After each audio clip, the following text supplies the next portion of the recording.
चलिए आज के सेशन में इकोनॉमी से रिलेटेड कुछ ग्लॉसरी या फिर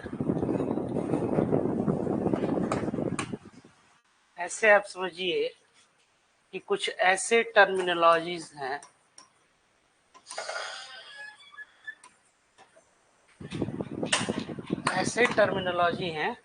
जो कि रिसेंटली प्रैक्टिस में है या फिर करंट न्यूज में है ना। और वो जो है आपसे उनसे क्वेश्चन जो है वो पूछे जाते हैं। ठीक है, तो इस तरह का जो आपका ये ग्लोसरी है या जो नया टर्मिनोलॉजी है, जैसे कि आप लोग सुन भी रहे होंगे डिजिटल इकोनॉमी, एक ऐसे ही गिग इकोनॉमी। गिग इकोनॉमी क्या है, एनी आइडिया? हाँ, शॉर्ट टर्म एम्प्लॉयमेंट कह लीजिए या अनऑर्गेनाइज सेक्टर जो है वो ऐसे ही आपका हो गया।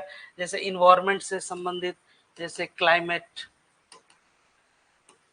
क्लाइमेट इकोनॉमी भी कहा जा रहा है आजकल इसको। ठीक है, ग्रीन इकोनॉमी, ठीक है, ऐसे ही ग्रीन फंड या फिर आपका हो जाएगा ग्रीन फंड कह लीजिए, है ना। मतलब इन्वायरमेंट से रिलेटेड जो हो गया आपका ग्रीन इकोनॉमी। तो इस तरह के जो टर्मिनोलॉजीज हैं उनसे जो है 1 2 3 4 क्वेश्चन जो पूछे जा रहे हैं। ठीक है, तो अब इन्हीं पे कुछ क्वेश्चंस जो हैं वो हम लोग प्रैक्टिस कर लेते हैं। तो उसमें पहला क्वेश्चन जो है वो आप देख रहे होंगे, आपके सामने है स्क्रीन पे। गिग इकोनॉमी क्या है, तो अब इसके विषय में है consider the following statements regarding the gig economy. The gig economy is characterised by short term contracts,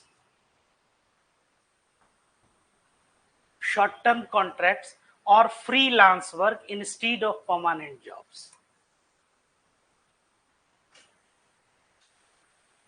ठीक है, तो ये स्टेटमेंट सही है या गलत है, बताइए। ये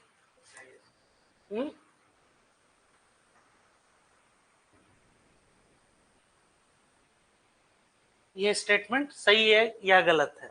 the gig economy is characterised by short term contracts और freelance work instead of permanent job. यही इसका क्या है, डेफिनेशन है आपके गिग इकोनॉमी का। और सेकंड, जैसा कि बता रहा है कि gig workers are entitled to the same labour rights and protection as full time employees under the current labour laws. ये स्टेटमेंट क्या है, क्योंकि इनके ऊपर क्या है, अब क्योंकि ये परमानेंट नहीं हुए तो जो ऑर्गेनाइज सेक्टर का जो आपका ये जो लॉज है ना, ये क्या होगा, इस पे एप्लीकेबल नहीं होगा। इसलिए जो आपका आंसर होगा क्या होगा, वो ओनली वन। ये एक्सप्लेनेशन भी है इसमें। The gig economy involve short term, freelance और contract work often facilitated by digital platform. However, gig workers typically do not have the same rights as full employees। इसको चाहे तो आप नोट कर सकते हैं, है ना। यही आपके गिग इकोनॉमी का जो हो गया वो एक एक्सप्लेनेशन भी हो गया, है ना। और ये क्या है, एक शॉर्ट टर्म क्या बता रहा है, एक फ्रीलांस टाइप वर्क है ना, या कॉन्ट्रेक्चुअल वर्कर, या मतलब इसमें क्या होता है जो गिग इकोनॉमी में एक शॉर्ट टर्म है, इसमें ऑर्गेनाइज सेक्टर जिसको कहते हैं ना। जैसे आप किसी, मान लीजिए किसी कंपनी में, किसी कॉर्पोरेशन में, किसी संस्था में अगर आप कार्यरत हैं, तो जितने जो लेबर लॉस के या फिर अदर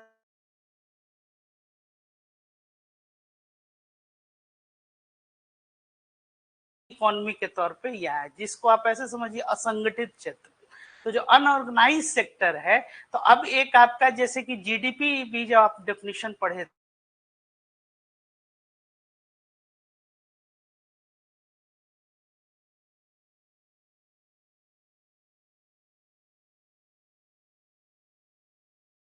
कंजम्पशन तो कर ही रहा है इस इकोनॉमी में, तो कंज्यूम अगर वो कर रहा है तो इसका कैलकुलेशन आप कैसे करेंगे, या इसका कंप्यूटेशन जो है आप अपने जीडीपी में कैसे करेंगे।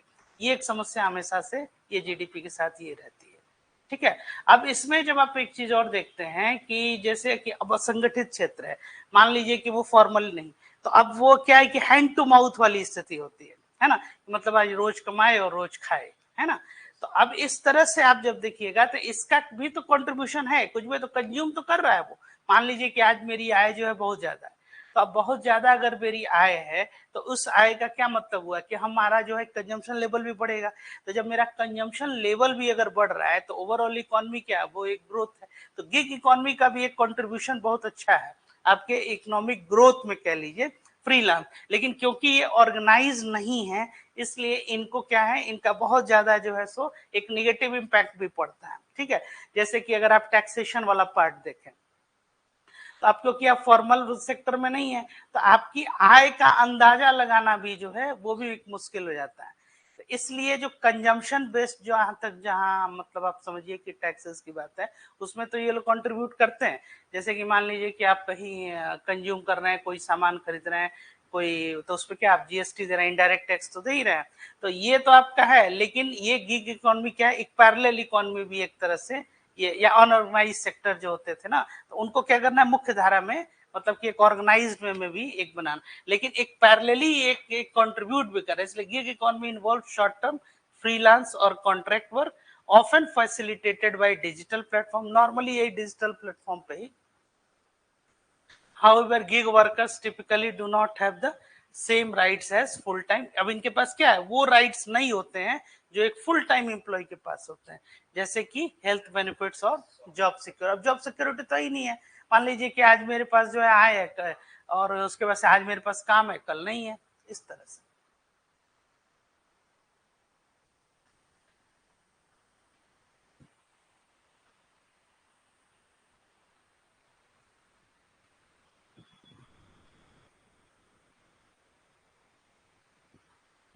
चलिए नेक्स्ट, ये central bank digital currency CBDC. Consider the following statements regarding CBDC. ये क्या है, सेंट्रल बैंक डिजिटल करेंसी। इसके विषय में जो है आपको दो स्टेटमेंट दिए गए। CBDC is a form of digital money issued directly by the central bank. ठीक है, ये कह रहा है कि डायरेक्टली सेंट्रल बैंक के द्वारा जो है ये इशू किया जाता है। CBDCs are not blockchain based and operate independently of the cryptocurrency technologies। बताइए, इसमें बहुत सारे टर्म्स आ गए, क्या होगा आंसर, कोई आइडिया?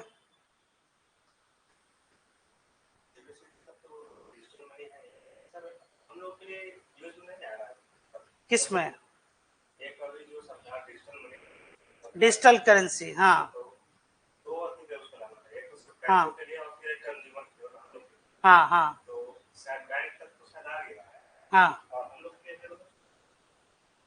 नहीं वो तो है, लेकिन अब उसको जो है पब्लिक बाई लार्ज जो है, जैसे कि ई डिजिटल करेंसी ना, इसको भी तो ये इंट्रोड्यूस कौन कर रहा है, ये सेंट्रल बैंक जो है वो ये करती है। और ये blockchain based and operate independently crypto currency technology, क्या इस टेक्नोलॉजी का वो इस्तेमाल कर रहा है? सेकेंड ऑप्शन है, नहीं ये इसका इस्तेमाल नहीं करता है। जैसे कि ब्लॉकचेन टेक्नोलॉजी आपकी क्या हो गई, वो ये हो जाती है एक तरह का ये एडवांस डेटा मैकेनिज्म होता है, डेटाबेस मैकेनिज्म। अब इसमें ये है कि ये सारे इन्वॉल्व हो गए, जैसे कि अलाउज आपके ट्रांसफर, जितने ट्रांसपेरेंट इंफॉर्मेशन शेयरिंग और बिजनेस नेटवर्क है वो सब इसमें जो है वो क्या होते हैं, वो इसमें इन्वॉल्व। तो इस हिसाब से अगर आप आंसर देखिएगा इसका, तो ये ए वाला option. Now India has represented, हाँ हाँ बिल्कुल बिल्कुल, आरबीआई जो है इसमें।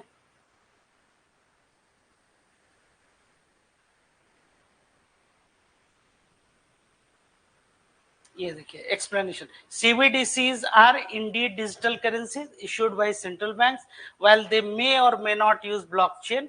The statement that they are independent of cryptocurrency technology is incorrect as some CBDCs may based on blockchain technology। ठीक है, तो स्टेटमेंट वन जो हो गया कि ये सेंट्रल बैंक जो है वो इशू करता है, और ये जो सेकंड पार्ट आपका हो गया,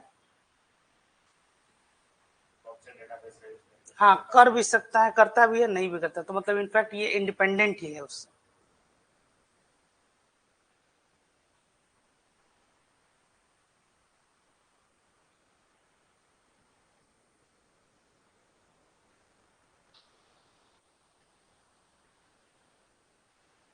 ठीक है,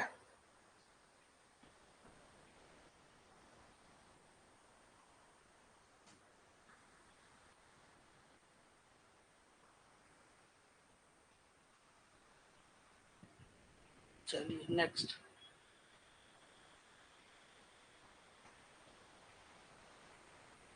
चलिए स्टैगफ्लेशन, स्टैगफ्लेशन क्या होता है?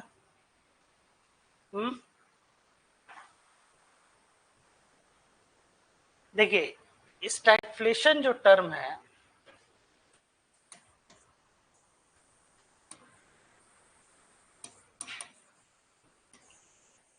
इसका मतलब हो गया कि स्टैग्नेंट ग्रोथ। आपकी इकोनॉमी में जो है वो क्या है, ग्रोथ जो है वो स्टैग्नेंट है, plus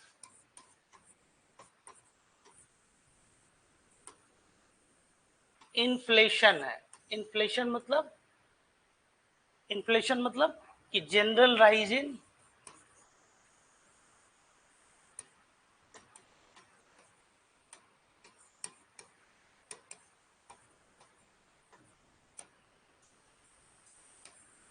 general rise in price level, ठीक है। और ये क्या है, स्टैग्नेंट एक ग्रोथ हो गया। तो अब ये general rise in price level जो है, मतलब कि प्राइस का जो है क्या है, ये मूल्य बढ़ रहा है। और स्टैग्नेंट ग्रोथ क्या है, ये मतलब कि इकोनॉमी में आपकी थोड़ी थोड़ी ग्रोथ हो रही है, लेकिन वो ग्रोथ क्या है, एक स्टैग्नेशन के साथ है। तो जब ये लंबी अवधि तक अगर रहेगा तो ओवरऑल आपका इकोनॉमिक ग्रोथ क्या होगा,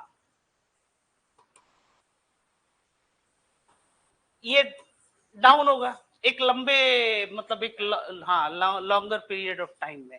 और दूसरी बात कि इसमें क्या है, एम्प्लॉयमेंट आपका,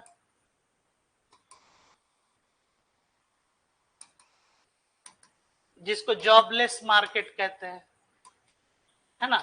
तो ये नहीं होगा तो धीरे धीरे क्या होगा कि कंजम्पशन भी आपका क्या होगा कि वो भी कम हो जाएगा। तो जब कंजम्पशन कम होगा तो अगेन आपका एग्रीगेट डिमांड का जो इक्वेशन है उसके हिसाब से आउटपुट ये जो कम होगा, ठीक है। और जब आप बहुत अधिक जैसे आपके यहाँ इकोनॉमिक ग्रोथ हो रहा है तो एक लेवल के बाद से क्या आता है, एक स्टैग्नेशन जो है, ये क्या एक फेनोमेनन है, ये आता है, ठीक है। जैसे कि अभी जैसे आप जापान की स्थिति देखिए तो वो स्टैगफ्लेशन एक बहुत लंबे समय तक वहां पे रहा।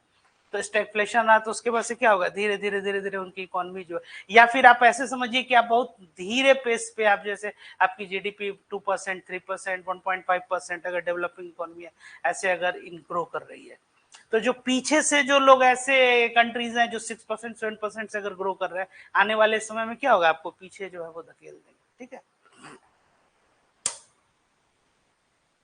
अब इसमें देखिए स्टैगफ्लेशन क्या है, कि consider the following statements regarding stagflation. Stagflation refers to a period of high inflation combined with low economic growth and high unemployment. अभी हम लोगों ने ये बताया, ये डेफिनेशन ही है स्टैगफ्लेशन का। दूसरा, stagflation is typically caused by a sudden increase in money supply. एक सडन अगर मनी सप्लाई में इंक्रीमेंट अगर हो गया तो क्या इसकी वजह से स्टैगफ्लेशन होता है, यही प्रश्न है आपका।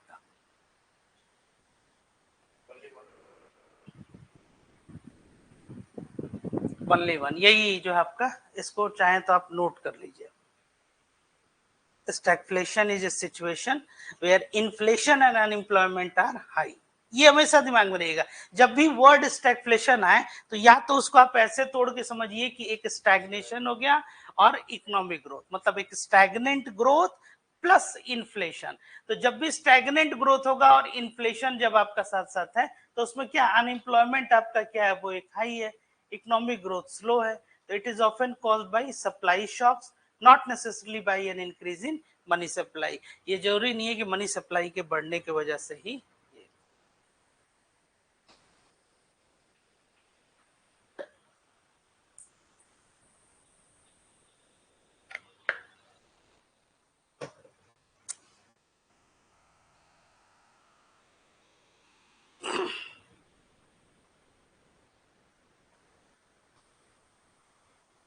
ठीक है, चलिए next.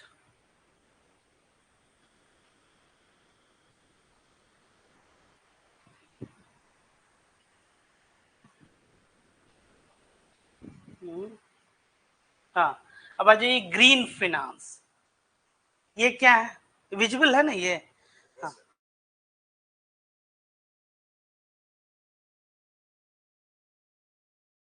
That contribute to environmental sustainability, ठीक है। Green bonds are type of green finance instruments used to fund projects.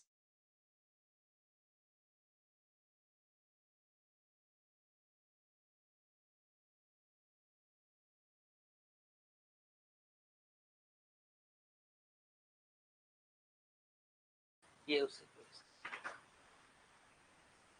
ठीक है, यही हो गया। Green finance supports environmental sustainability, ये टर्म याद कर लीजिएगा, इन्वायरमेंटल सस्टेनेबिलिटी।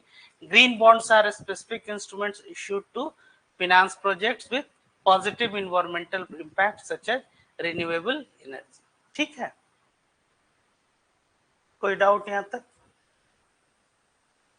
ये टर्म्स जो है ये पूछे जाते हैं एग्जाम में, ऐसे ग्रीन फिनेंस हो गया, स्टैगफ्लेशन तो पूछा ही है अभी लास्ट ईयर। इसके अलावा आपका ये गिग इकोनॉमी जो है, गिग इकोनॉमी भी कई बार पूछ चुका है तो, लेकिन ये सब रीसेंट जो है प्रैक्टिस में। क्रिप्टो करेंसी क्या होता है ये? तो consider the following statements regarding crypto currency. Crypto currencies are digital assets that used cryptography for secure transactions. All cryptocurrencies operate on decentralized networks without the involvement of central authorities.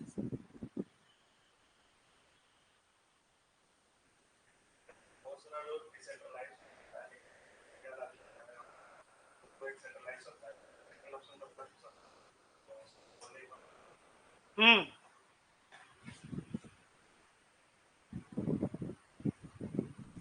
आपका सही अंदाजा है। While cryptocurrencies typically use cryptography and are often decentralized, some are centralized or have aspects controlled by central entities.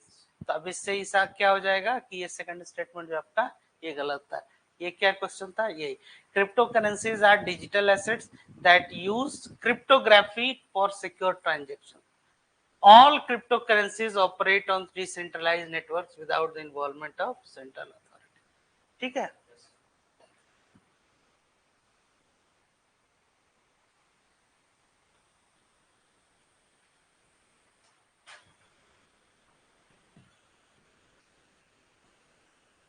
Next, universal basic income. Consider the following statements regarding universal basic income.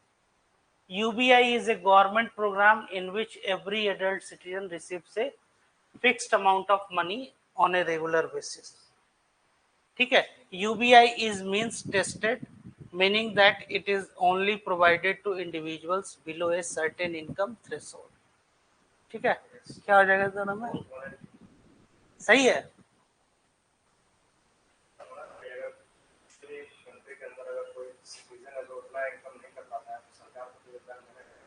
हम्म, हाँ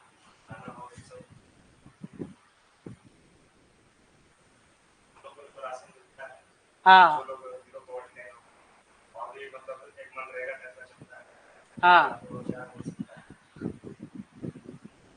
फिर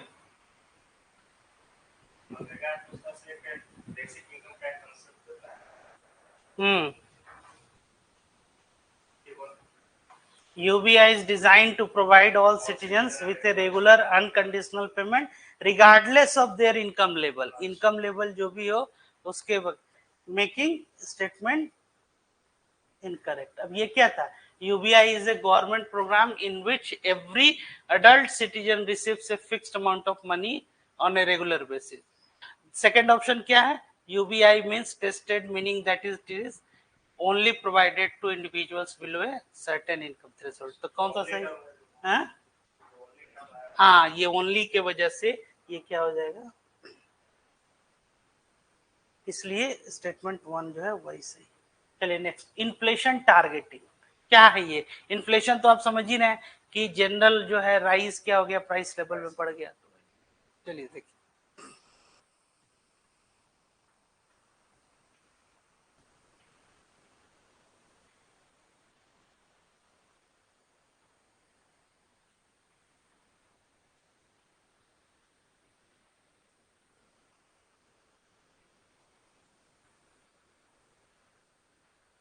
क्या पता चला?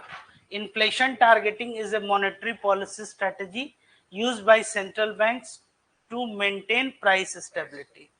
ऐसा कोई tools था maintain करने के लिए प्राइस स्टेबिलिटी, ठीक है। Under inflation targeting central bank set a specific inflation rate as the target and adjust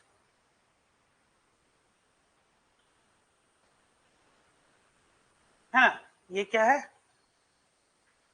हाँ target and adjust interest rate accordingly. तो कौन सा सही हो गया, बहुत वेरी गुड। तो ये हो गया आपका एक्सप्लेनेशन भी है इसमें। Inflation targeting involve central bank sitting and explicit target for the inflation rate and using interest rate adjustment to achieve it, aiming to maintain price stability, ठीक है। चलिए नेक्स्ट,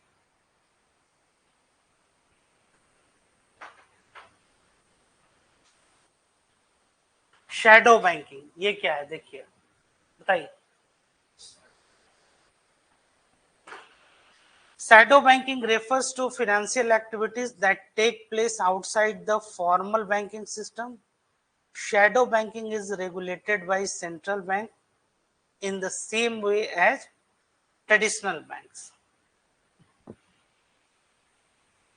Right.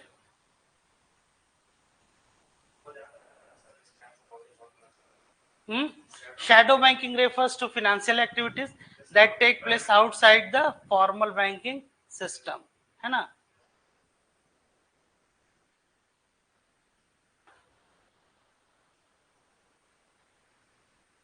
हाँ, क्योंकि ये ट्रेडिशनल बैंकिंग नहीं है। Shadow banking operates outside the traditional banking system and is less regulated which can lead to higher risk, इसलिए statement 2 जो है वो आपका क्या हो जाता है, वो इनकरेक्ट होता है।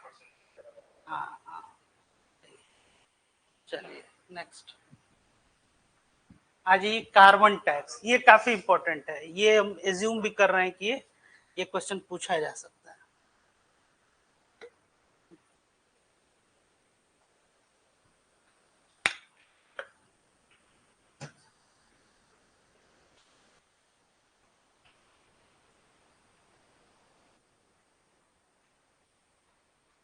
बताइए।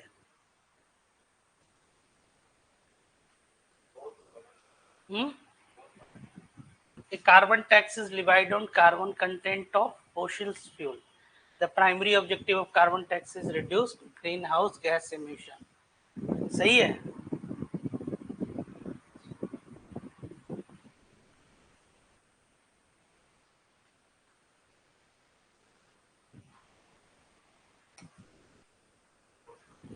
Carbon tax is imposed based on the carbon content of fossil fuels and aims to reduce carbon emissions by making fossil fuel use more expensive,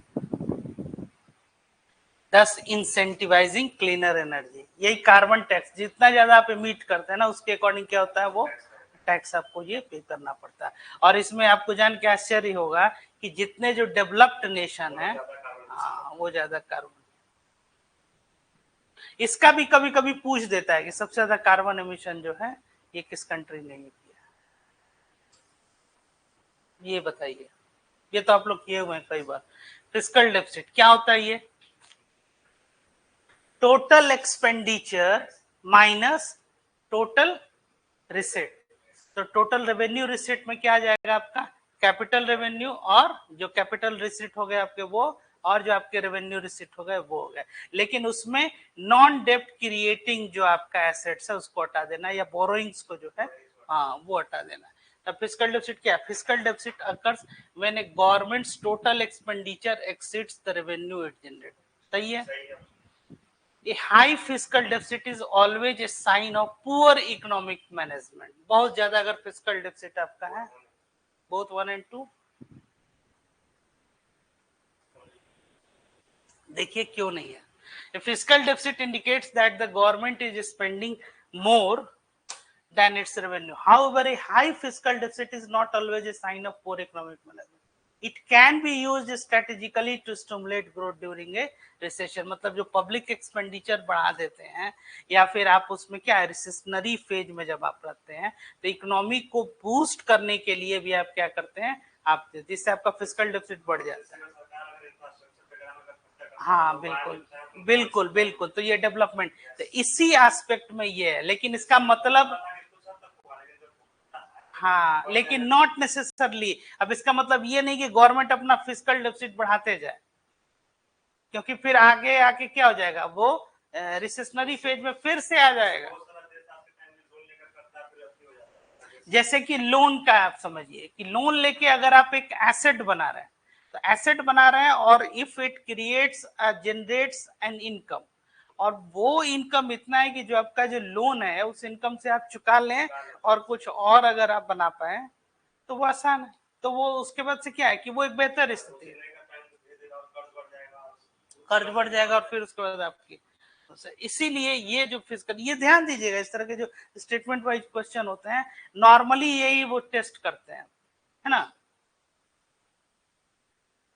एक बार फिर से देख लीजिए, physical deficit occurs when governments total expenditures exceed the revenue generate. Statement सही है कि high physical deficit is always, जो word आ गया है ना, इसकी वजह से ये गलत हो गया। अगर ये ऑलवेज वर्ड नहीं रहता तो if high physical deficit is, बिल्कुल बिल्कुल, जैसे कि फिजिकल डेफिसिट, अगर ऐसे भी आप सिंपल एक आर्गुमेंट, अगर आप टेक्निकल एस्पेक्ट पर नहीं भी देखें कि भाई डेफिसिट हो रहा है तो ये एक बेहतर इकोनॉमिक मैनेजमेंट कैसे है, नहीं है। तो क्योंकि यहाँ वर्ड क्या आ गया है, ऑलवेज, कि हमेशा, हाँ बिल्कुल, इसीलिए ये स्टेटमेंट जब भी है इसको पढ़ने की बहुत मतलब जो है ध्यान से पढ़ने, हाँ, तो ऑलवेज मतलब है तो नहीं होगा, ऑलवेज है तो नहीं होगा, क्योंकि समटाइम्स क्या होता है कि आप उसको क्या करते हैं, स्ट्रेटेजिकली यूज करते हैं, जैसे वही डिवेल्युएशन ऑफ करेंसी जो हो गया। चलिए, क्वांटिटेटिव इजिंग, ये क्वेश्चन जो है ये काफी important. Quantitative easing is a monetary policy where a central bank buys government securities to increase the money supply. Is typically used during periods of high inflation.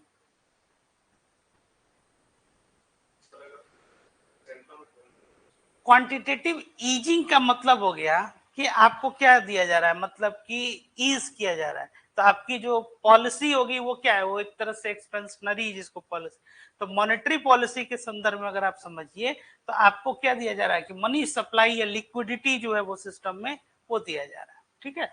चलिए देखिए,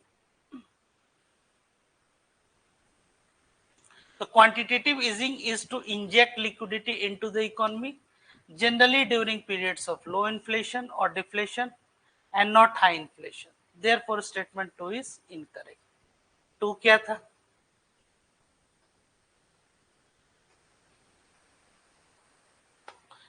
QE is typically used during periods of high inflation, है ना, तो ये statement जो है वो गलत हो जा रहा है। चलिए, negative interest rate, negative interest rate किसको कहते हैं, तो negative interest rates are used as a monetary policy tool to encourage borrowing and investment. ध्यान दीजिएगा इसको, टू इनकरेज बोरोइंग और इन्वेस्टमेंट। निगेटिव इंटरेस्ट रेट का मतलब हो गया कि हाँ हाँ हाँ, और दूसरा क्या है, under negative interest rate banks pay interest to central banks for holding their excess reserve, ठीक है। तो ये क्या करेगा कि एक्सेस रिजर्व जो है उसके,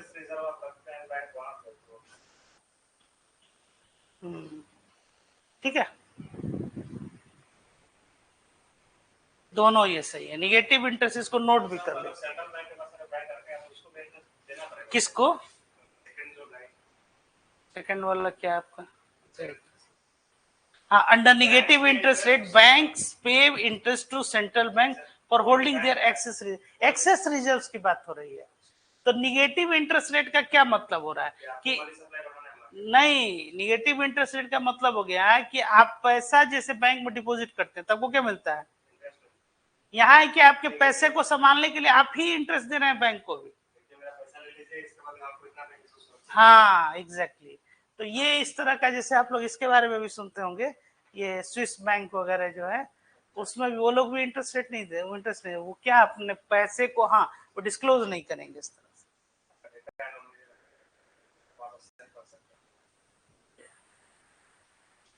तो ये क्या हो जाएगा, दोनों इसमें, इसको नोट भी कर लीजिए आप।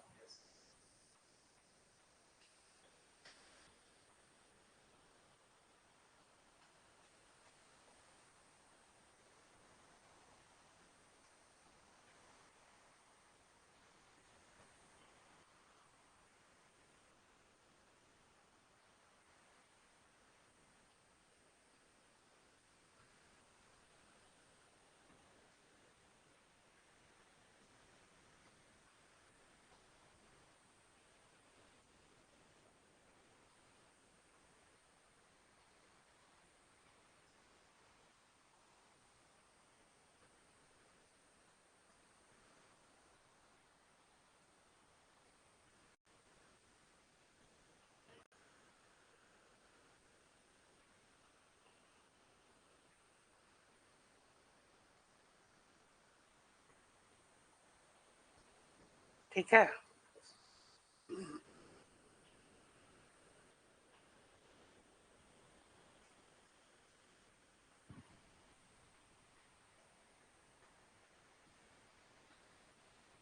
चलिए आइए, क्राउड फंडिंग ये क्या है?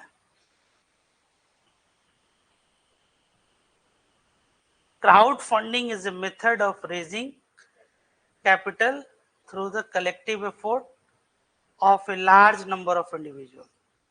Crowd funding is limited to raising small amounts of money and cannot be used for large scale projects. बताइए। हम्म, क्या?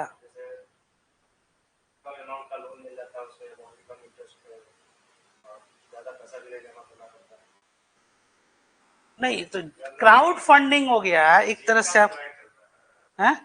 हाँ, जीविका चक्र। क्राउड फंडिंग क्या हो गया, जैसे कि आप कोई एक, मान लीजिए कोई एक नया कोई काम करना चाहते हैं, कोई प्रोजेक्ट आप स्टार्ट करना चाहते हैं, इसके लिए आप लोगों से ही एक सपोर्ट मांग रहे हैं स्मॉल अमाउंट के तौर।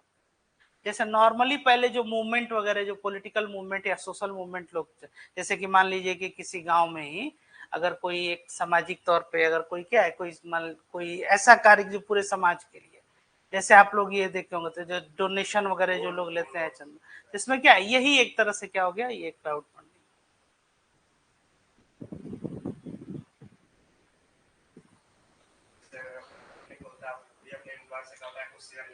हाँ, तो वो दूसरा एस्पेक्ट हो गया।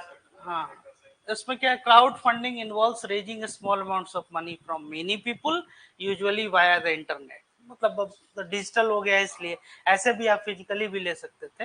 However it can be used for a large projects making statement. हाँ, हाँ, तो जो लार्ज स्केल प्रोजेक्ट्स है ना, तो बहुत ज्यादा इसमें जो है ये, इसलिए स्टेटमेंट टू आपका ये क्या हो जाएगा, वो गलत हो जाएगा।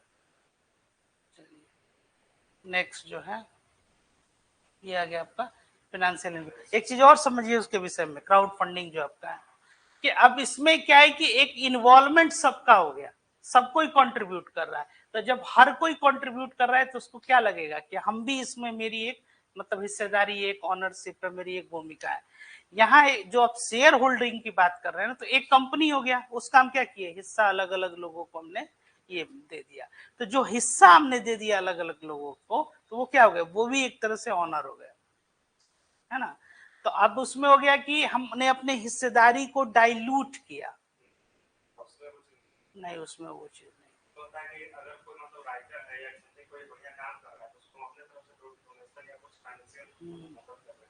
ठीक, आइए फिनेंशियल इंक्लूजन।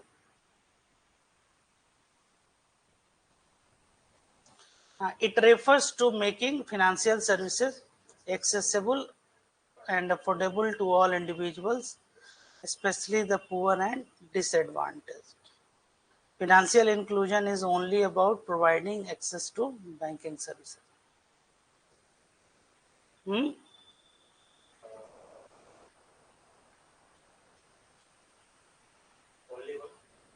क्या?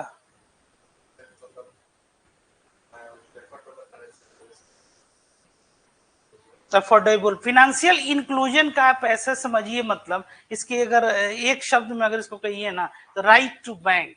आपको क्या है, बैंक का जो है वो करने का एक अधिकार आपको दिया जाता है। तो ऐसे लोग जो सुदूर क्षेत्र में है, ग्रामीण परिवेश से हैं, या जिनका आप समझिए कि जो वित्तीय जो आपकी अवसंरचना है इससे वो लोग काफी दूर है, तो ऐसे लोग को अफोर्डेबल कॉस्ट पे, है ना, उनको इंक्लूड करना था। जैसे जो नेशनलाइजेशन ऑफ बैंकिंग जो था ना, उसका एक ये भी ऑब्जेक्टिव था, फाइनेंशियल इंक्लूजन। हालांकि कुछ लोग इसके अगेंस्ट भी आर्गुमेंट ये रखते हैं कि नेशनलाइजेशन का मतलब ये हुआ कि जो प्राइवेट ऑनरशिप है इससे किसके पास आ गया, पब्लिक ऑनरशिप। तो nationalisation of bank doesn't guarantee financial inclusion, but one of the objectives of finance ये nationalisation of banking was that financially include करना था लोगों को।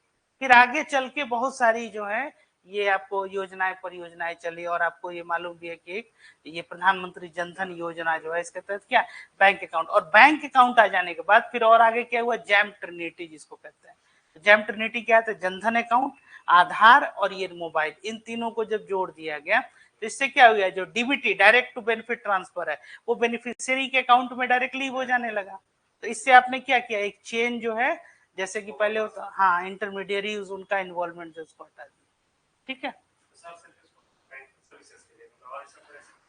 नहीं, बैंकिंग सर्विसेज के लिए या फिनेंशियली इंक्लूड करना, जैसे उनको लिटरेट करना, आपको शिक्षित करना, ये भी उसमें है। जैसे आप बैंक में जाते हैं तो बैंक ये भी, जैसे कि बैंक इंश्योरेंस होता है, तो बैंकिंग जो है कंपनी वो क्या करती है, वो इंश्योरेंस भी देती है। तो इंश्योरेंस से संबंधित कुछ आपसे जो प्रोडक्ट है वो उसके बारे में बताया गया, जो सर्विसेज है उसके विषय में बताया गया। उसमें अब साथ साथ आप ये देख रहे होंगे कि जैसे कि म्यूचुअल फंड वगैरह निवेश, तो वो भी आपको ये बताया जा रहा है कि आप यहाँ निवेश करें तो आपका जो है वो धन क्या है, सुरक्षित है। ठीक है, और financial inclusion is only about providing access to banking service, वही जो आपका क्वेश्चन था। अब इसमें क्या है, financial inclusion encompasses a broad range of services, ठीक है, तो इसलिए ओनली की वजह से वो स्टेटमेंट हट गया, including banking, credit, insurance, financial literacy, वही जो हमने कहा, it is not limited to banking services, making statement two incorrect. Clear हो गया?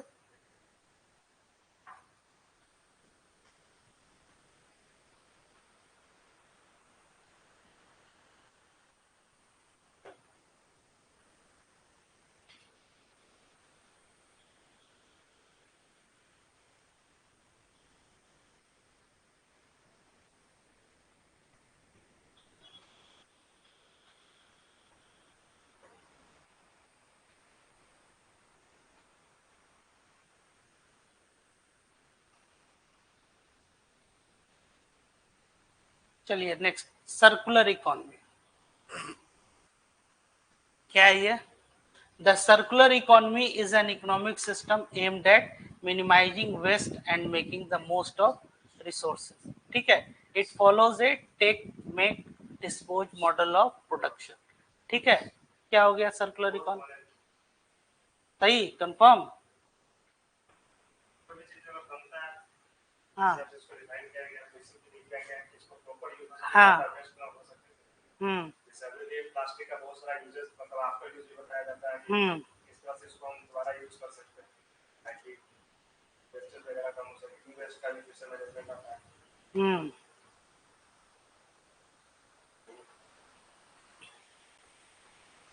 इसके विषय में लिख लीजिए थोड़ा सा।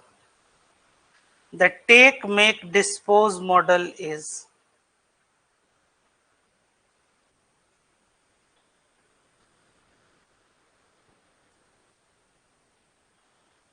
take, make, dispose model is a linear model of resource. Linear model of resource. Consumption that harvest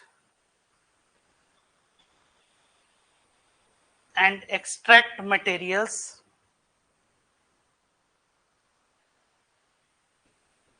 use them to manufacture a product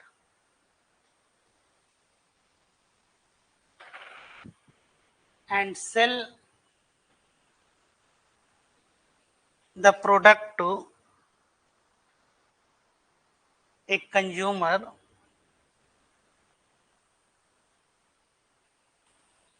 who then discards it as a waste. बिल्कुल एकदम सही है आप कह रहे हैं। और इसमें हो गया कि बार बार इसको यूज हाँ करते जा रहे हैं, तो उसका सर्कुलर इकोनॉमी हो गया, टेक मेक डिस्पोज हो गया, तो बस बना यूज किए उसके बाद उसको वेस्ट हो गया। बिल्कुल बिल्कुल। use them to manufacture a product and sell the product to a consumer who then discards it as a waste. तो अब ये क्या है कि the circular economy is an economic system aimed at minimising waste, making the most of resources. Second statement है, it follows a take make dispose model of production. तो क्या होगा आंसर? ओनली वन, बिल्कुल सही। तो अब सर्कुलर इकोनॉमी फोकस किस पे करता है? Reusing, recycle and regenerate products and materials, which contrast with the take make dispose linear model. The take make dispose model क्या हो गया? एक linear model हो गया, कंज्यूम जो है उसमें किया और उसको ये किया। यहाँ क्या कह रहा है कि जो वेस्ट है उसको रिसाइकिल कीजिए और फिर जैसे आप ऐसे समझिए हाउस होल्ड सेविंग था, तो हाउस होल्ड सेविंग से क्या होगा? हाउस होल्ड सेविंग्स करेंगे वो बैंक में, फिर उससे क्या हो जाएगा? वो सेविंग को वो क्या करेगा? निवेश करेगा, फिर वो निवेश करेगा, उसके बाद से क्या होगा? निवेश के बाद से उससे क्या हो गया? वो प्रोडक्टिविटी बढ़ेगी, उसके बाद से फिर वो प्रोडक्टिविटी और इकोनॉमिक आपका ग्रोथ और डेवलपमेंट होगा, तो वो आपको एम्प्लॉयमेंट देगा एंड सो ऑन। ये बताइए फिस्कल स्टिमुलस।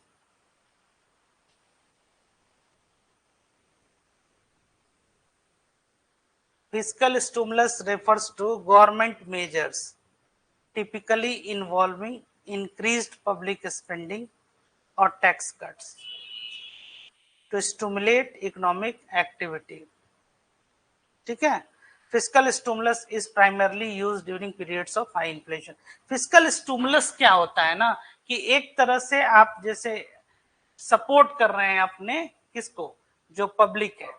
अब उसमें कैसे पब्लिक एक्सपेंडिचर बढ़ा के उसको कुछ सब्सिडी भी देके, कुछ वेलफेयर, जैसे कि मान लीजिए यूनिवर्सिटीज में जो फीस बढ़ता है तो उस फी को नहीं कंट्रोल करके रेलवे का जो फेयर है, या जैसे आप लोग का फॉर्म है तो जो फॉर्म भरते हैं उसमें मान लीजिए कुछ और आपको ये सुविधा दिया जाए, तो ये फिस्कल स्टिमुलस जो दिया था, या जैसे आपका ये मिड डे मील वगैरह ये सब स्कीम है।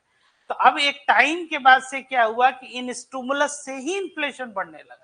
ये चाइना की बात आपको बताना है, 2005 के करीब जो है इन लोगों ने इतना ज्यादा जो है इस तरह का स्टिमुलस दिया जनता को, पब्लिक को, कि वही जो है क्रिएट करने लगा।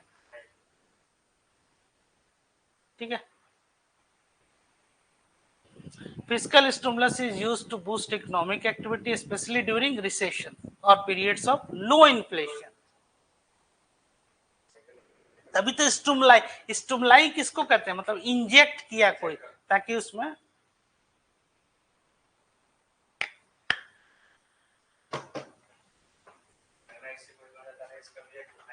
हाँ वही क्रिएट कर दिया। नेक्स्ट आइए, ब्लू इकोनॉमी। क्या है ये?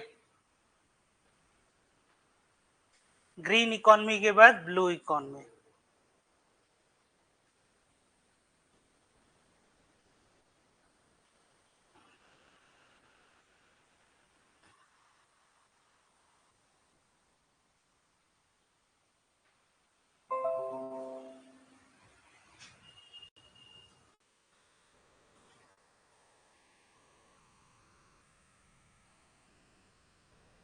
क्या है ब्लू इकोनॉमी?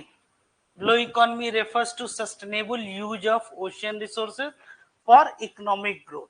ठीक है? और blue economy initiatives do not consider environmental sustainability. Second statement सही है, गलत है?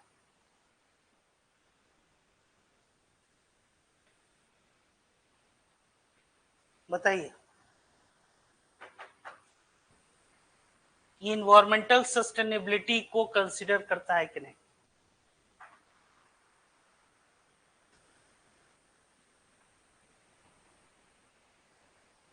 ठीक है?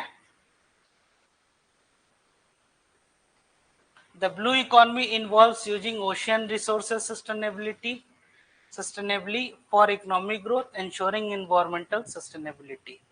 ठीक है, statement 2 is incorrect.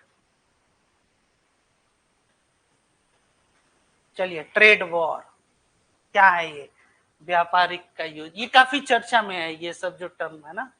Trade war occurs when countries impose tariffs और other trade barriers against each other. अभी रिसेंटली हम लोग WTO पढ़े.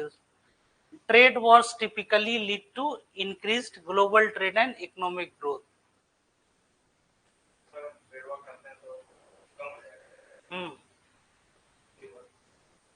Only one.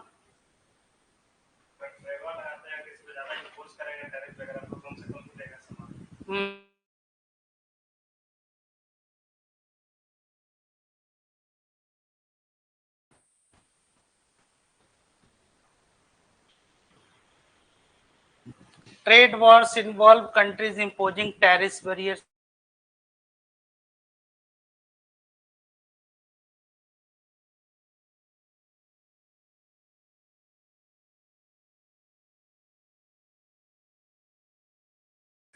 हाँ हाँ.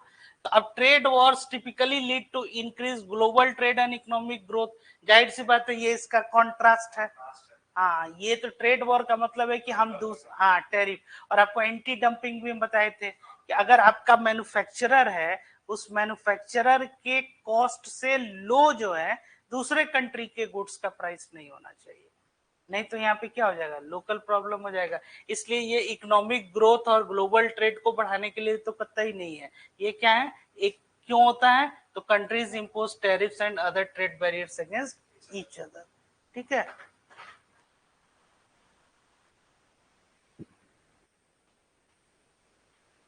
ये हो गया आपका. Next, helicopter money. ये टर्म्स जो है, हाँ, helicopter money refers to a one time distribution of money to the public by the central bank. ठीक है. It is used as a tool to stimulate demand in an economy facing deflation. तो चे both 1 and 2. Helicopter money involves distributing cash directly to the public to boost consumption and combat deflation. ठीक है. अब पढ़िए इसको, क्या कहता है ये. It is used as a tool to stimulate demand in an economic facing deflation. Helicopter money refers to one-time distribution of money to the public by the central bank. ठीक है. अब हेलीकॉप्टर मनी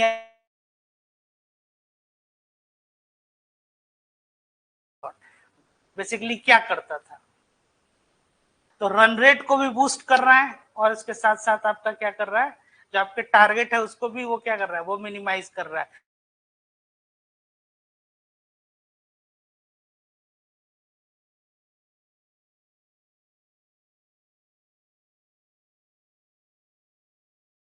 टाइम डिस्ट्रीब्यूशन है, एक ही या दो helicopter shot लगना है. यहाँ भी वही कि distribution public by central bank. It is used as a tool to stimulate demand. ठीक है. और in an economic facing deflation. Modern monetary theory, ये काफी जो है सो इम्पोर्टेंट है आप लोग के लिए. इससे क्वेश्चंस जो है ये पूछा जा सकता है, लेकिन बहुत इन डेप्थ में आप लोगों को नहीं पढ़ना है. ये मतलब आगे जो इकोनॉमिक्स वगैरह के जो स्टूडेंट है उन्हीं को ये ज्यादा, लेकिन एक नॉलेज के इंडोमेंट के तौर पे इससे क्वेश्चंस रहते हैं. Modern monetary theory suggest that a country that issues its own currency can never run out of money in the same way a house hold can. MMT advocates for unlimited government spending without concern for inflation. ठीक है. ये मतलब क्या है कि inflation को बिना ध्यान में रखते हुए ये क्या कर रहा है कि अनलिमिटेड गवर्नमेंट स्पेंडिंग आप ये कर दीजिए. और पहला क्या कह रहा है statement, MMT suggests that a country that issues its own currency can never run out of money in the same way households can. ठीक है. जैसे कि हाउस होल्ड के पास क्या होता है,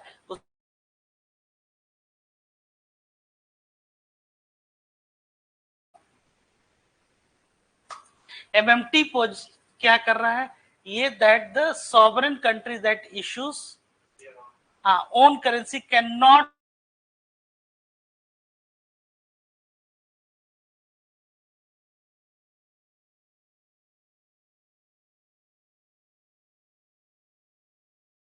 एक्सपेंडिचर जो है वो कर दीजिए। बहुत ज्यादा पब्लिक एक्सपेंडिचर अगर आप कर देते हैं तो इससे क्या हो जाएगा, इससे समस्या हो जाएगी। ठीक है, वही जो भी हमने बताया कि इन्फ्लेशनरी प्रेशर जो आपका वो हो जाएगा।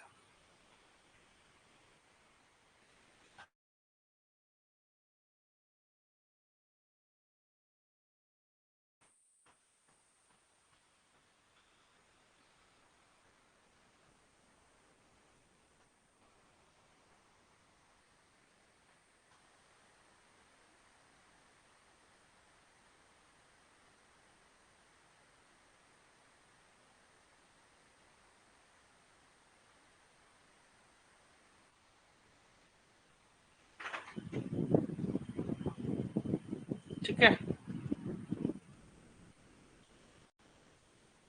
ये आपका हम्म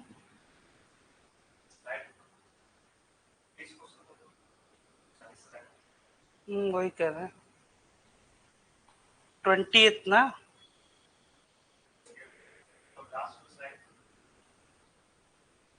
quantitative easing, crowd funding, fiscal stimulus, circular,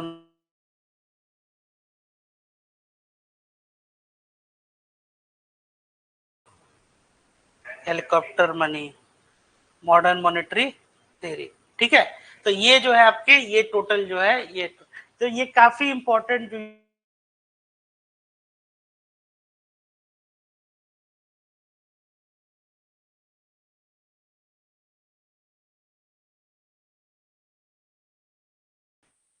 ठीक है।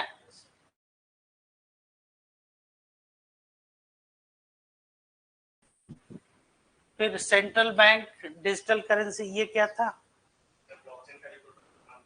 हाँ, स्टैगफ्लेशन, स्टैग्नेंट ग्रोथ और इन्फ्लेशन। ठीक है, इसमें क्या है, अनएम्प्लॉयमेंट जो है वो आपका हाई रहता है। चलिए नेक्स्ट, इसके बाद से था आपका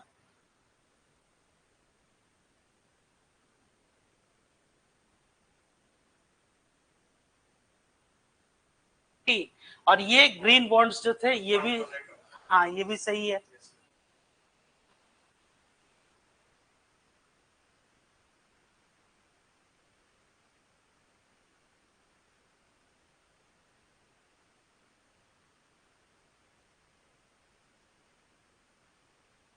हाँ, very good. Universal basic income, a government program in which every adult citizen receives a fixed amount of money on a regular basis। हाँ, इसी के लिए जो है ये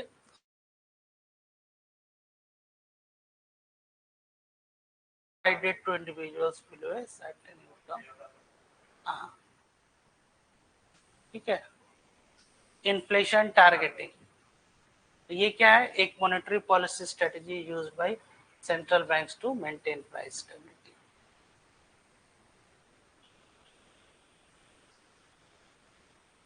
शैडो बैंकिंग, हाँ हाँ हाँ, तो शैडो बैंकिंग क्या है, refers to financial activities that take place outside the formal banking system। Shadow banking is regulated by central banks in the same way as traditional। हाँ, कार्बन टैक्स,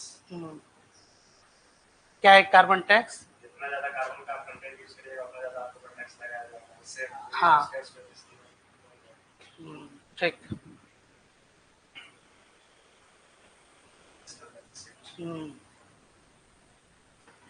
सिर्फ यहाँ पे एवरेज का जो साइन है, हम्म,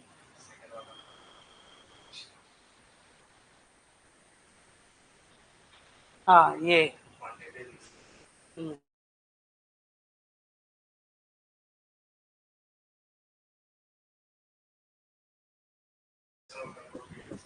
हाँ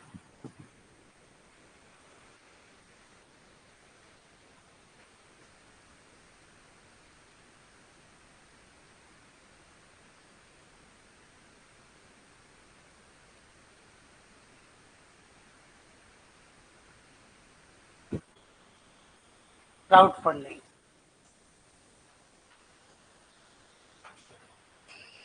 इससे कौन था क्योंकि ये लार्ज स्केल पर एक है। ठीक है। Financial inclusion refers to making financial services accessible and affordable to all individual, especially poor and disadvantaged. It is only जो वर्ड आ गया इसी वजह से बैंकिंग सर्विसेज के अलावे अदर।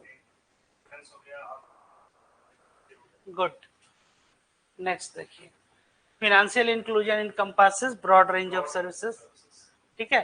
सर्कुलर इकोनॉमी, इसमें क्या है, circular economy is an economic system, है ना। ठीक है। Next,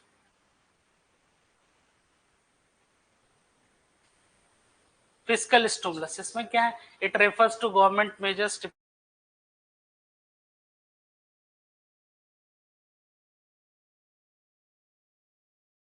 primarily use during periods of high inflation. तो अब ये हाई इन्फ्लेशन जो वर्ड यूज कर दिया गया कि इस समय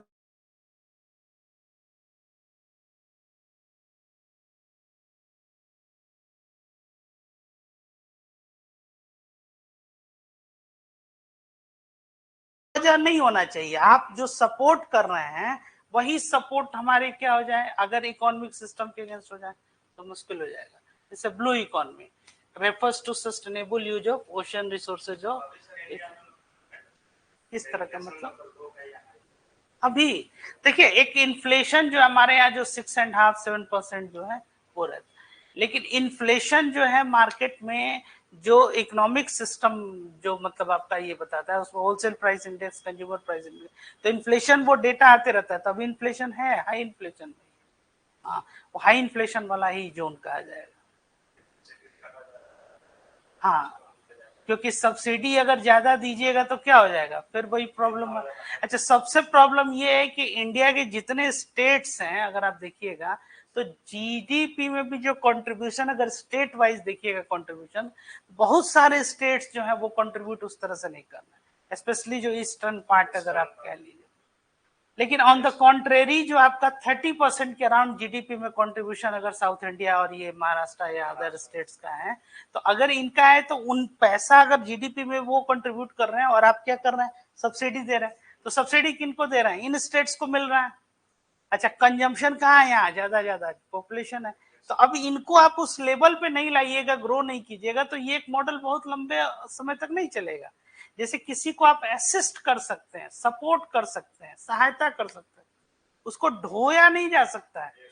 ढोने वाली बात समझ रहे हैं ना। हाँ, मतलब ये कि हम उनका सोचे कि सारा जो है खर्च और जितना ये वो वहन हम कर लें, सारा एक्सपेंसेस स्पेंडिंग, ये नहीं संभव है। अगर कर रहे हैं तो लंबी अवधि में वो कहीं ना कहीं जो है वो एक क्राइसिस जोन में जा रहा है।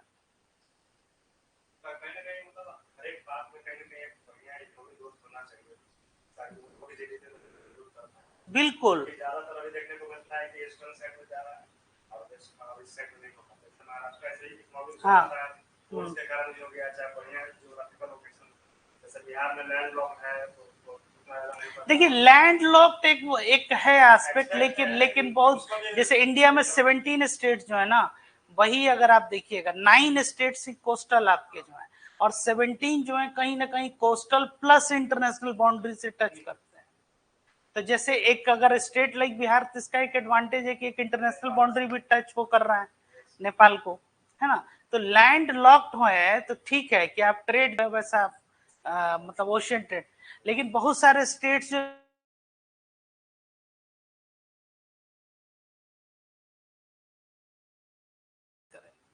तो ये सब क्या है, लैंड लॉक थी।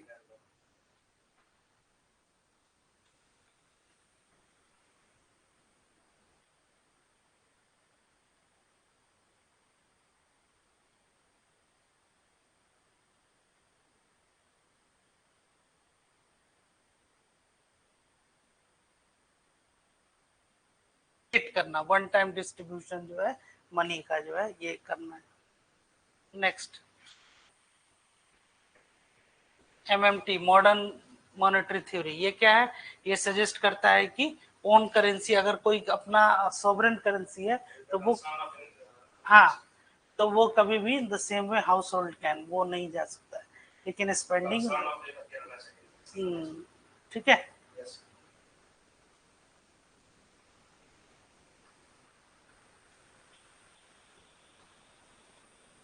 चलिए कुछ और क्वेश्चंस देखते हैं।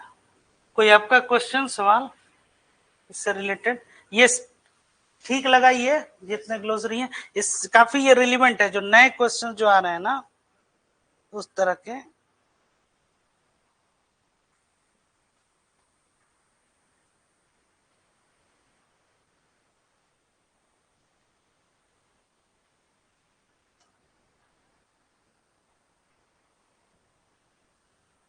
जैसे कुछ क्वेश्चंस करते हैं इसमें, ह्यूमन एंड सोशल डेवलपमेंट का।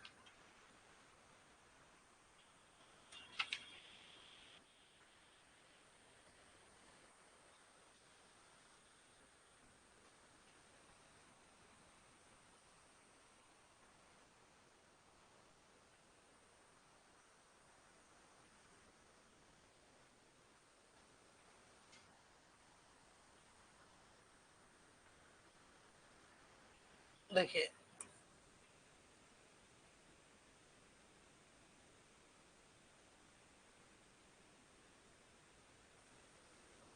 Any country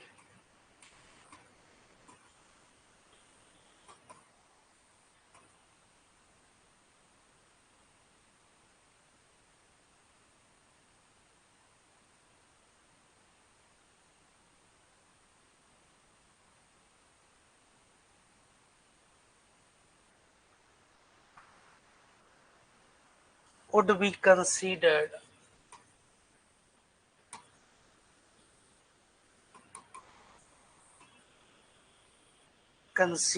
as part of its social capital.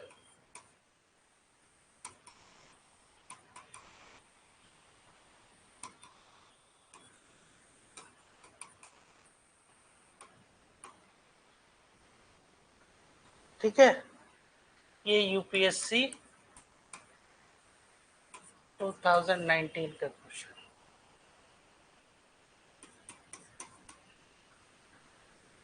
The proportion of literates in the population.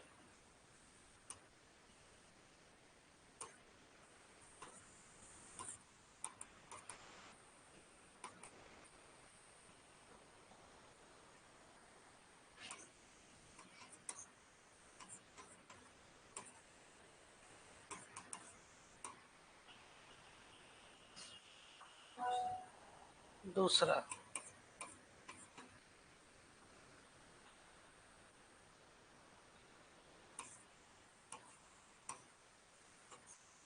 the stock of its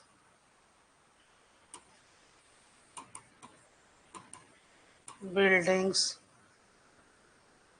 other infrastructure,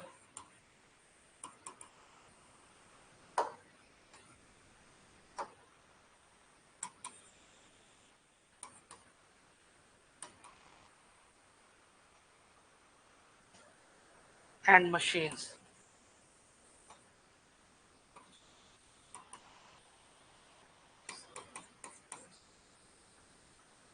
The size of population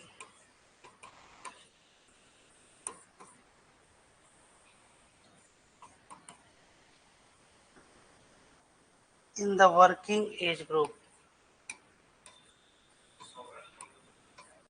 हाँ हाँ, जैसे कि सॉवरेन गोल्ड फंड, सॉवरेन मतलब क्या? वही जो संप्रभुता जो शब्द है ना आप लोग का पॉलिटी में जो आप पढ़ते हैं वही है। तो अब है कि आपका अपना हो गया, तो जैसे सॉवरेन वेल्थ भी हो गया, तो सॉवरेन वेल्थ के अंदर आपका जैसे सॉवरेन गोल्ड बॉन्ड भी है। तो अब उसको जैसे कि रिड्यूस करने का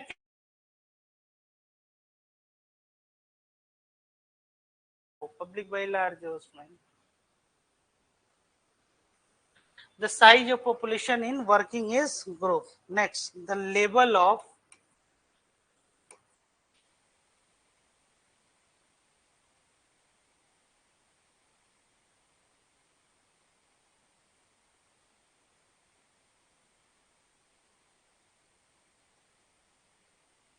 mutual trust,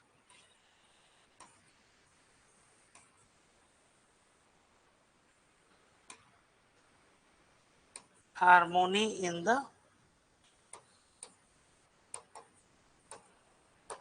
सोसाइटी. ठीक है, क्या आंसर होगा बताइए तो. सोशल कैपिटल जो है ना, in the context of any country, which one of the following would be considered as a part of it. तो सोशल कैपिटल इस टर्म को भी आपको यूज करना है ना, इस चीज को ध्यान में रखिएगा. तो सोशल कैपिटल क्या है? The proportion of literates in the population, the stock of its buildings and infrastructure and machine. जाहिर सी बात है सेकंड वाला तो नहीं होगा, है ना, सेकंड नहीं होगा.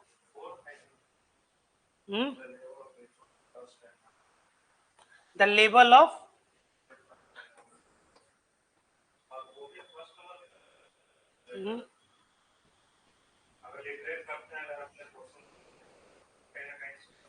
नहीं, तो proportion of literates in the population, केवल शिक्षित साक्षर हो जाना जो है ना, वो बहुत ज्यादा जो है वो मतलब कंट्रीब्यूट ऑफ कैपिटल कॉन्टेक्स्ट में नहीं है.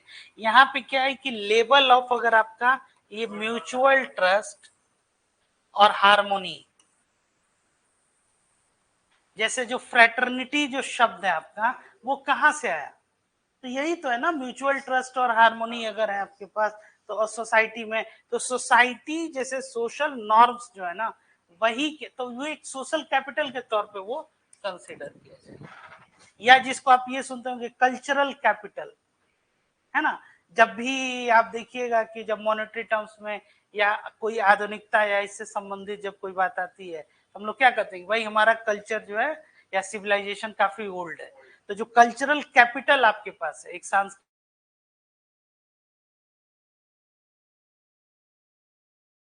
the level of mutual trust and harmony in the society. ठीक, चलिए नेक्स्ट.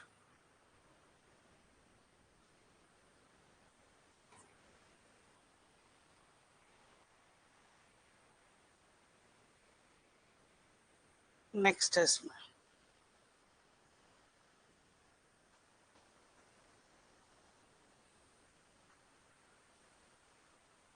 अब इसमें से जैसे है कि प्रोग्राम से, गवर्नमेंट प्रोग्राम जो है ना, उनसे संबंधित बहुत कुछ है.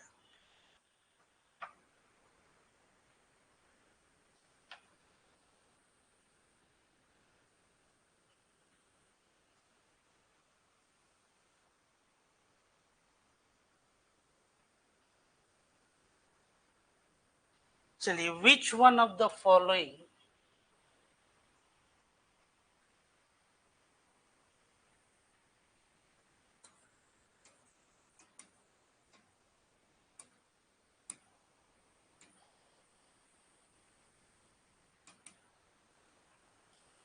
which one of the following situations based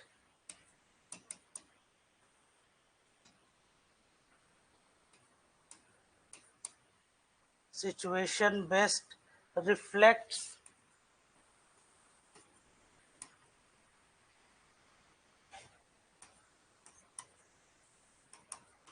indirect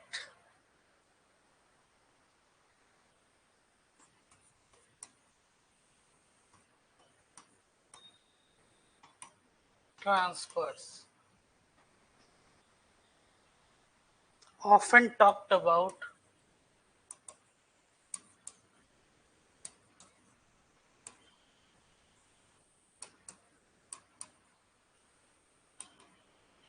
in media,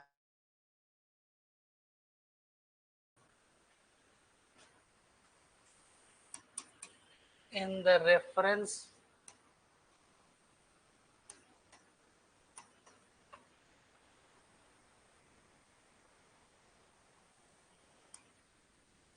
to India.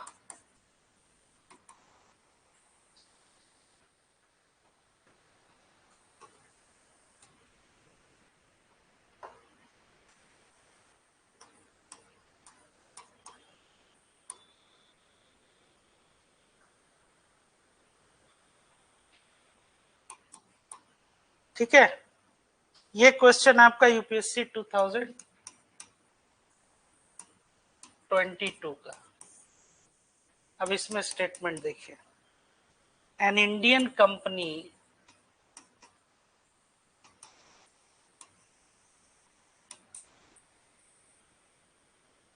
investing in a foreign enterprise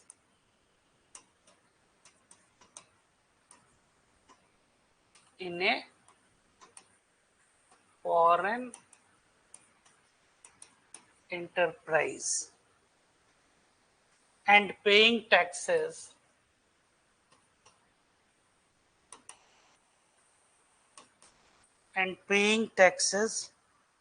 to the foreign country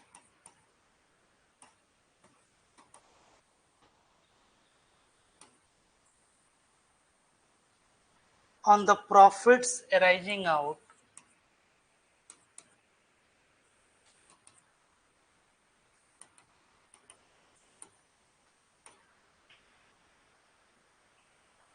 of its investment.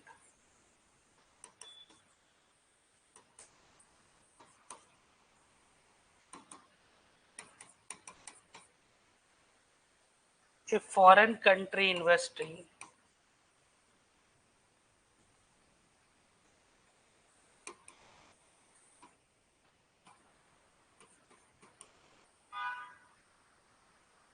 in India and paying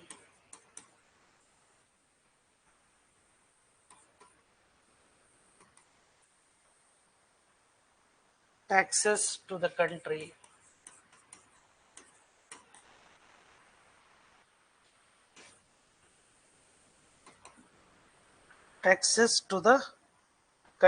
of its base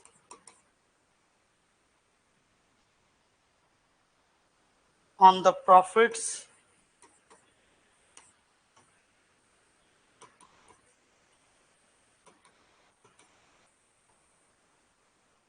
arising out of its investment.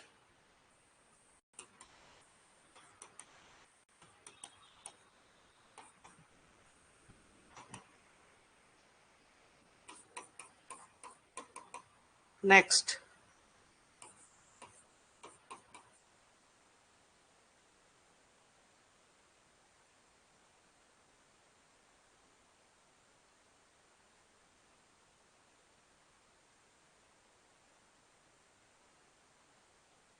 tangible assets in a foreign country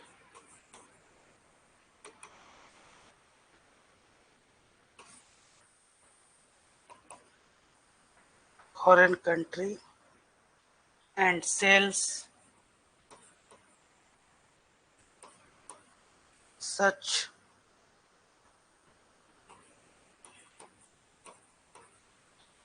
assets after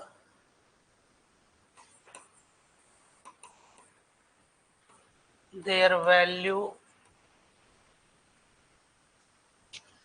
increases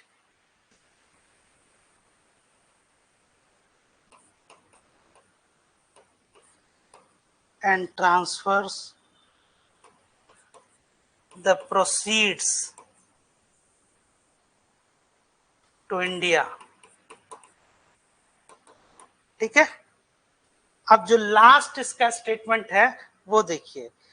अब इसमें से कौन सा होगा, ये तीन में से पहले आप रिएक्ट कीजिए।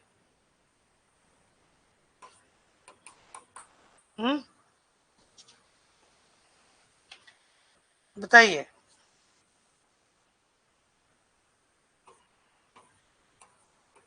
A foreign country transfers shares and such shares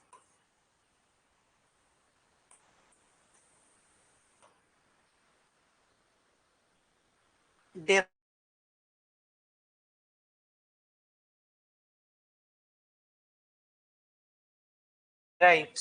है ना, एक सेकंड, डेराइव होगा,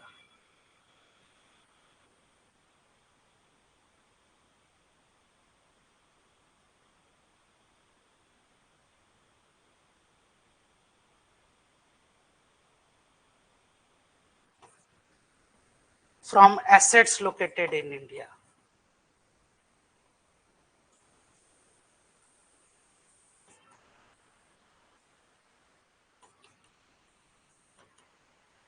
ठीक है, बताइए, रिएक्ट कीजिए इस पे। इनडायरेक्ट ट्रांसफर्स जो है वो सिचुएशन क्या कहा जाता है, यही पूछा जा रहा है आपसे। ये ओल्ड क्वेश्चन है 2022 का। ये टर्म जो हम टर्मिनोलॉजीज कह रहे हैं ना, ये कैसे इंपॉर्टेंट है वही हम आपको ये भी बताना चाह रहा हूँ। अब इसमें से क्या है, an Indian company investing in a foreign enterprise and paying taxes to the foreign country on the profit arising out its investment. नहीं, ये नहीं हुआ।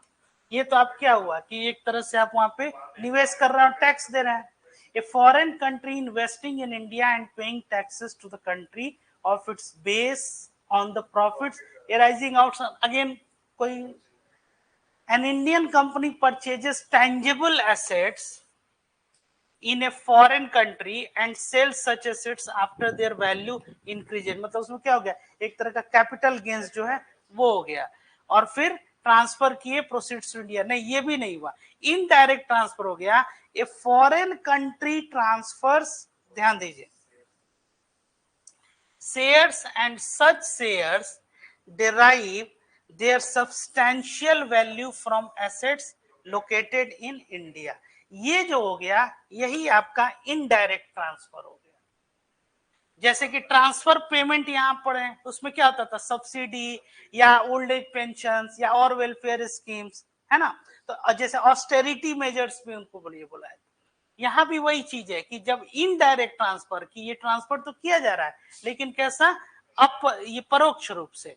तो ए foreign country transfer shares and such shares derive their substantial value from assets located in India. यही इसका जो है आपका एक डेफिनेशन भी है। नहीं, एफडीआई वो तो आपका हो जाएगा फॉरेन डायरेक्ट इन्वेस्टमेंट। जैसे कि एफडीआई जो है आपका, ये हो गया आपका फॉरेन डायरेक्ट इन्वेस्टमेंट। एफआईआई हो गया फॉरेन इंस्टीट्यूशनल इन्वेस्टमेंट, वही आपका एफपीआई जिसको फॉरेन पोर्टफोलियो इन्वेस्टमेंट भी कहते हैं। इसमें है कि जैसे आप ये समझिए कि वो निवेश किया, यहाँ कोई फैक्ट्री बनाया, अपना कोई हाउस बनाया, बिल्डिंग बनाया, और वो आपके केवल सेकेंडरी कैपिटल मार्केट में वो इन्वॉल्व है। तो हाँ, और अगर जब उसका पर्पस फुलफिल हो गया, प्रॉफिटेबल हो गया, तो वो सेल करके निकल जाएगा। जैसे हम ये एक बिल्डिंग बनाए, एक इंफ्रास्ट्रक्चर यहाँ पे डेवलप किए, इसमें इलेक्ट्रिसिटी या सब कुछ, तो ये हमको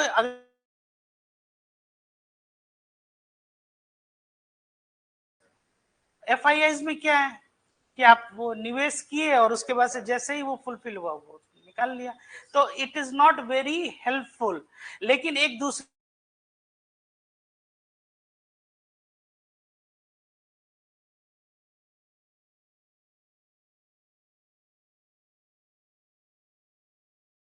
उसमें एक, जैसे आप ये समझिए कि एक एडिक्वेट लिक्विडिटी है, अगर ये तभी कोई आपके पास बड़ा जो है सो निवेश करेगा। ऐसा थोड़ी कि आप कहिए सर आइए हमारे गांव में एक बहुत बड़ा इन्वेस्टमेंट है, उसके पहले क्या है, एक पूरा फर्म। इसलिए देखिएगा कि जब भी कोई नया शहर जब डेवलप करता है तो सबसे पहले वहां क्या जाता है, बैंक्स। जैसे मान लीजिए स्टेट बैंक का एक ब्रांच है, फिर गवर्नमेंट ब्रांच जो है 2-3 आ गए, उसके बाद से प्राइवेट सेक्टर्स के धीरे धीरे ब्रांच आएंगे, उसके बाद निवेश। तो इसका मतलब है कि एक अंदाजा आप लगा सकते हैं कि if HDFC bank is running, axis bank, ICICI, कोई ऐसा बैंक नहीं है जो वहां नहीं है। इसका मतलब है कि यहाँ पे इतना जो है कैश ट्रांजेक्शन हो रहा है। तो ये क्या है कि इनकी परचेजिंग कैपेसिटी को भी ये बताता है, एक ये भी इंडिकेटर है वो। जाहिर सी बात है। अब जैसे कि ये इस लोकेलिटी में आप देखिए, आप हर 5-10 कदम पे आप पाएंगे कोई ना कोई आपको, और इसका मतलब क्या है, तो ये तभी तो ये पता चला ना कि इट इज अ फाइनेंशियली ये बहुत वायबल जगह है ना। तो यही तरीका है। इसी तरह से आपकी इकोनॉमी, तो जो इनडायरेक्ट ट्रांसफर होता है वो यही है। ये आपका 2022 का जो है ये क्वेश्चन है। इसी तरह से इसको आगे कीजिएगा, और फिर कल नहीं और नेक्स्ट क्लास में अदर जो सेक्टर्स हो गए, सेग्रीकल्चर, इंफ्रास्ट्रक्चर वगैरह, उसको करते हैं। ठीक है, चलो, थैंक यू।